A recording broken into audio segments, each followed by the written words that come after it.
Hello বন্ধুরা, তোমরা সবাই কেমন আছো? আশা করি ভালো আছো। আজকের ওয়েদারটা খুব সুন্দর। তো এই ওয়েদারে আমি একটি রেসিপি করে দেখাচ্ছি।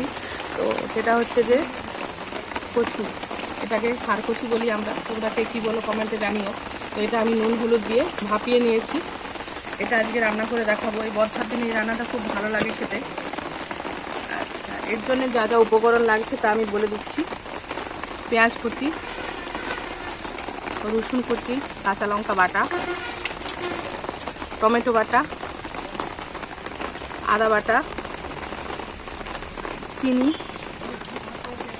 তেল, কিছু গুঁড়ো মশলা যেমন কাশ্মীরি রেড চিলি পাউডার, হলুদ গুঁড়ো, ধনে গুঁড়ো, জিরে গুঁড়ো, তেজপাতা, শুকনো লঙ্কা ফোড়নের জন্য, সাদা জিরে, কালো জিরে। আর অবশ্যই লাগবে চিংড়ি মাছ। কিছু চিংড়ি আমি ভেজে নিয়েছি, কিছু চিংড়ি কাঁচা আছে।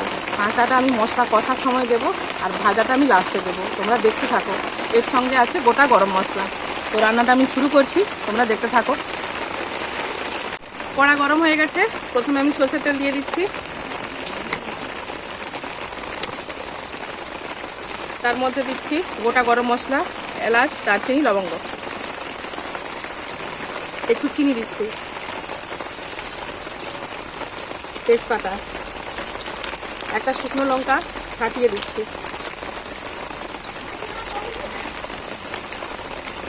বুঝছে, সাদা জিরে, কালো জিরে, একটু পাঁচফোড়ন। এবার এটা আমি নেড়ে নিচ্ছি।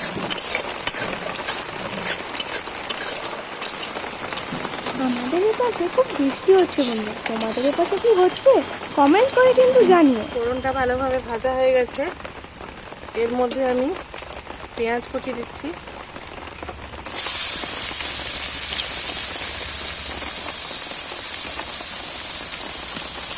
একটু নুন দিচ্ছি,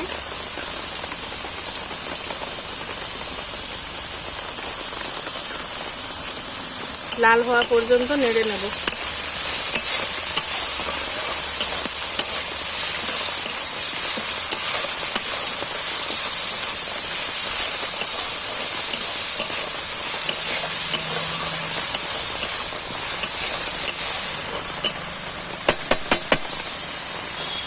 এরপরে দিয়ে দিচ্ছি রসুন বাটা, 2 চামচ মতো দিলাম। এটাও ভালো করে ভেজে নেব।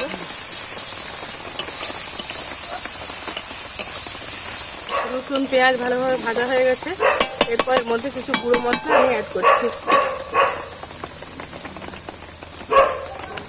প্রথমে দিচ্ছি হলুদ গুঁড়ো, কাশ্মীরি রেড চিলি পাউডার, ধনে গুঁড়ো 1.5 চামচ, জিরে গুঁড়ো 2 চামচ।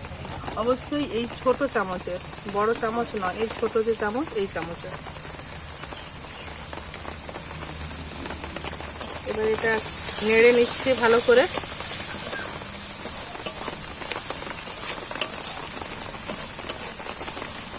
একটু জল দিচ্ছি, নাহলে পুড়ে যাবে।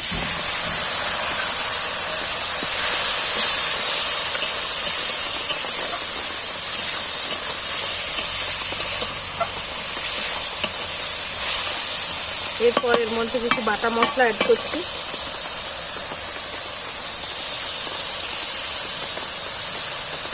দেড় চামচ মতো আদা বাটা,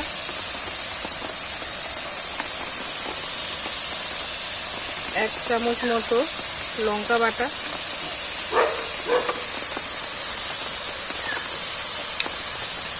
2 চামচ মতো টমেটো পেস্ট, 2 চামচ কি 2.5 চামচ, যারা আপনারা যেরকম যে পছন্দ করেন। আমি একটু টমেটো বেশি দিয়েই রান্না করি তরকারি। এবার এটা ভালোভাবে কষিয়ে নেব যতক্ষণ না সাইডে তেল ছেড়ে আসছে। পুরো কি সুন্দর তরকারি থেকে তেল ছেড়ে এসছে, তার মানে মশলাটা কষা হয়ে গেছে। পেঁয়াজ আর রসুনের গন্ধটা আমার খুব ভালো লাগে ভাজার সময়। আপনাদের কার ভালো লাগে একটু জানাবেন কমেন্ট করে, আমার তো খুব ভালো লাগে। মশলাটা কষা হয়ে গেছে, এই সময় আমি কাঁচা যে চিংড়ি মাছগুলো ওইগুলো দিয়ে দিচ্ছি।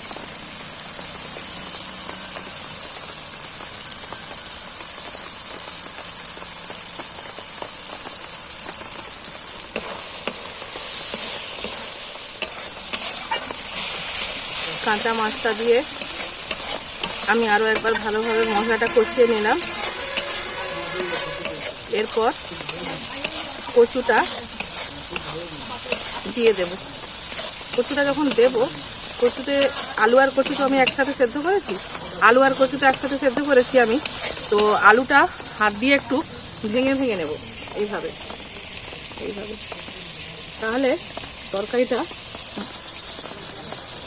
মাট হবে খেতে এবং ভালো লাগবে। এইভাবে ভেঙে নেবো আলুগুলো।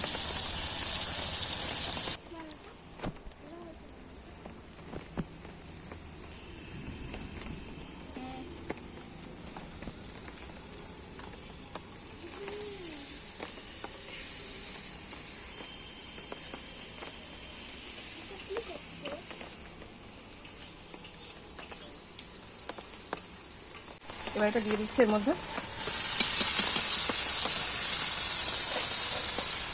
নেড়ে নেব ভালোভাবে। মশলার সঙ্গে শাকটা মাখিয়ে নিলাম। এবার একটু জল ঢেলে দেবো।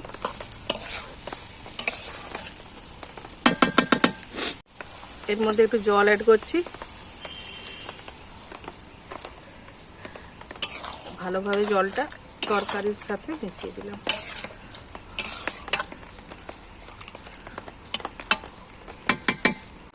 নুন দিয়ে দিচ্ছি 1 চামচ মতো, স্বাদ অনুযায়ী একটু মিষ্টি দিলাম। তোমরা তোমাদের টেস্ট অনুযায়ী মিষ্টি দিও, যে যেরকম খেতে পছন্দ করো। এরপর ভেজে রাখা যে চিংড়ি মাছগুলো ছিল সেটা আমি দিয়ে দিচ্ছি।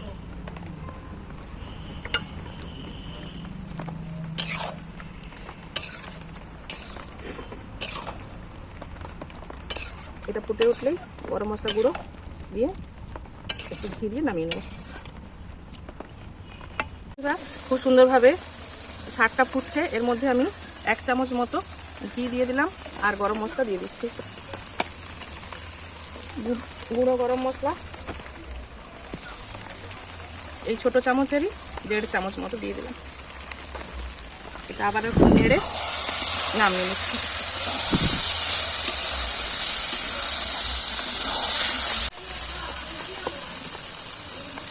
হয়ে গেছে, এবার আমি নামিয়ে নিচ্ছি।